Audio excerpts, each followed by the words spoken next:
hard to capture. Extravagant, resurrect the track and it's militant. And I react like a convict and start killing. It's manifesting. The gods work like appliances, dealing in my psyche.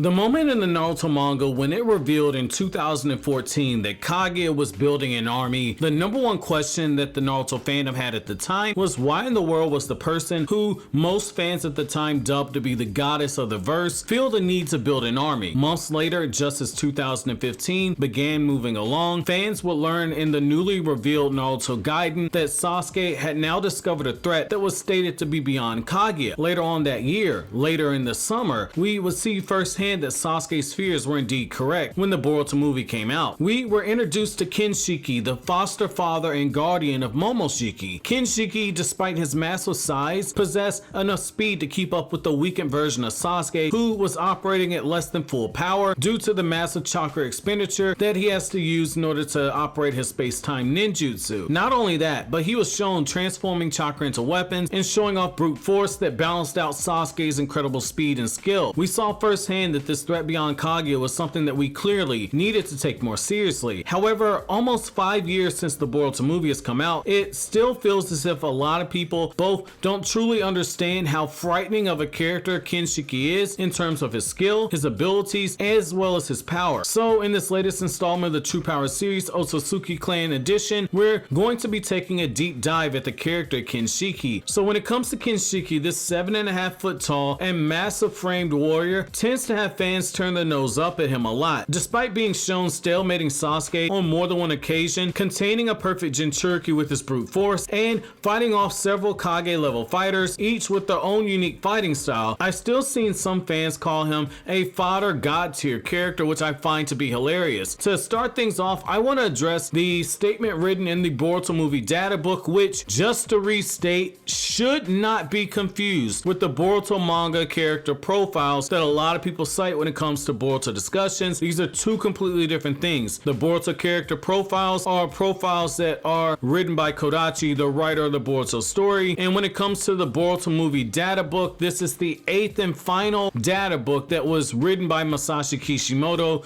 the creator of the Naruto series. So when in doubt, I tend to go what Kishimoto wrote in the data book. Now, it's in that data book that Kishimoto writes that Kinshiki is stated to be powerful enough to split entire planets in half. Now, while Kishimoto does have a heavy tendency to use hyperbole in each of his 8 supplemental Naruto guidebooks, there are still quite a few instances in the series that show that his claims of Kinshiki being able to destroy a planet is clearly not hyperbole. We've seen Kaguya prepare to use the expansive truth-seeking orb way back in the Naruto manga, around volume 71 if I'm not mistaken, and it was directly stated in the manga more than once to be powerful enough to destroy the world that Kage and Team 7 were fighting on. Depending on how you interpret Sasuke's statement, as well as what was stated in both the novelization for the Boruto movie and the anime-like novels, Kinshiki is implied to be in that very same realm of power. He's clearly stronger than Toneri, someone we know for a fact can actually split a moon in half, but still lost to Naruto, who wasn't even using the full power of both halves of the Kyuubi that Naruto now possesses. We've even seen Momoshiki very casually blow up planets in the Boruto anime-like novel, and the anime even adapts to the tail end of one of these scenes where we see Momoshiki looking at the aftermath of one of the planets that we know via the novelization that Momoshiki is actually blown up. Normally, I stay away from comparing characters in these videos and focus on the skill set of the characters, like for instance bigging up the fact that Kinshiki only has one mastery of changing chakra nature, being lightning release, and we see it and how he coats himself in lightning in order to speed up his movements in order to keep pace with Sasuke. But for Kinshiki, this was an absolute necessity because the examples I've shown you are a clear indication that when it comes to Otsutsuki clan that Kishimoto wasn't using hyperbole here, so I had to kind of bring this information in here. That way you guys can start getting a better idea of how powerful and how skilled this guy is once we start looking at this dude's brute strength. Kinshiki, despite his fighting style that we saw in the anime, has more layers when it comes to his skill set. Like I mentioned earlier, the guy does have usage of lightning release, he has mastery over it, but he only really uses lightning release in order to speed up his movements. His monster physical strength is directly stated to be the byproduct that we know for a fact is something other than extreme chakra control that we see with Tsunade and Sakura, where they focus their chakra and release it at the point of impact in order to have their attacks be described as being superhuman strength. In the Boruto movie novelization, Sasuke Uchiha during their fight makes it clear that Kinshiki is doing something other than this and doing something on a completely different level entirely. Kinshiki is directly strengthening his muscles and using that unknown ability that Sasuke wasn't able to figure out. When Kinshiki was almost completely depleted of his chakra and near death, using that same ability, Kinshiki mustered up enough strength to casually slice through the god tree. If that isn't crazy enough for you, Kinshiki is an underrated sensory specialist. In the Boruto manga, we see him reporting to Momoshiki that he was able to sense fragments of Kaguya's chakra spread out through multiple countries. This even becomes more impressive when you realize that Kinshiki also has the Byakugan, which makes him even more dangerous in battle. While he doesn't employ the gentle fist style in battle, likely due to Kinshiki's fighting style being more reliant on his raw physical power, similar to the strong fist style that Might Guy and Rock Lee use when they fight, whereas the gentle fist is focused on more precision time and quick succession strikes. He does still have other abilities that come with wielding the Byakugan, like the nearly 360-degree field of vision, the ability to see the chakra pathway system, and see the chakra nodes inside the body. While his range of his Byakugan is a relative unknown, we can assume that it's far greater than Hinata's, which, as I've talked about in the True Power of Adult Hinata video, Hinata's Byakugan range is absolutely fucking insane. On top of that, Kinshiki also possesses some mastery over space-time ninjutsu, because we see him on multiple times in the anime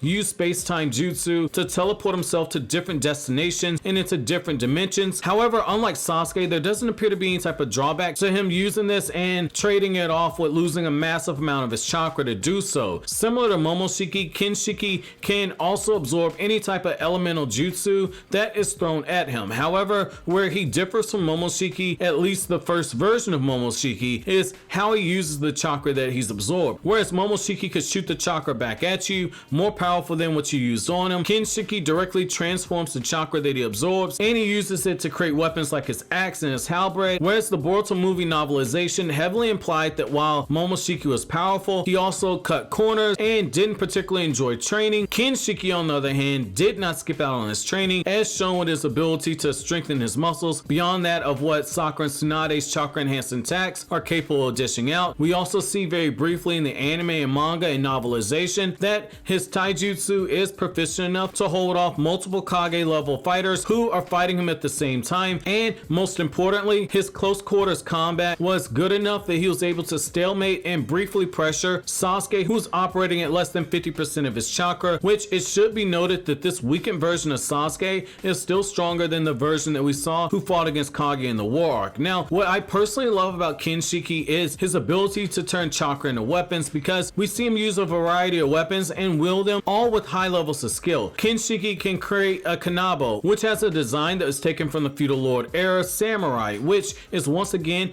Kishimoto taking inspiration from feudal Japan as well as mythology. It's a club that should be wielded with both hands, and he can change and incorporate both knobs and spikes onto it. Now, the other thing about the kanabo is that we also see it in Japanese mythology, where you also see demons using this weapon. Now, we also see him using chakra to create claws that attach to the tips of his fingers, and we see him using trench knives to fight with both hands in order to cut down his enemy. Now, we also see him create chains and chakra sticks. If you look at Sasuke's battle with Kinshiki very closely, you'll end up respecting both Kinshiki and Sasuke a lot more, in my opinion. Kinshiki was able to effortlessly switch between weapon types on a whim when he was fighting Sasuke, and at no point did the intensity of his fighting slow down, nor did his apparent skill wielding these weapons. Now, also, to Sasuke's credit, each time his enemy switched, Sasuke was able to adjust and match the intensity that was being handed out to him. So, what did you guys think about Kinshiki? I want to talk to you guys real quick though, right? So, like I stated earlier, I needed to switch the format up for this video. Normally, I stay away from comparing characters and their jutsu, because my goal as a creator here that's giving you Naruto content is to stick to my own lane and approach discussions like these in a different fashion than the power level and power scale creators. However, Kinshiki was a character I had to make an exception for, because he doesn't have a plethora of jutsu to go over. He doesn't have a bunch of chakra natures in order to break down. He doesn't have all these super crazy hacks abilities, so I had to kind of come about this a little different. However, I feel like the only way to truly appreciate what Kinshiki Kinshiki brings to the table is to approach it in this more traditional format. So for those of you who are more accustomed to the way I normally do things, I apologize for it, but this is literally one of my favorite characters from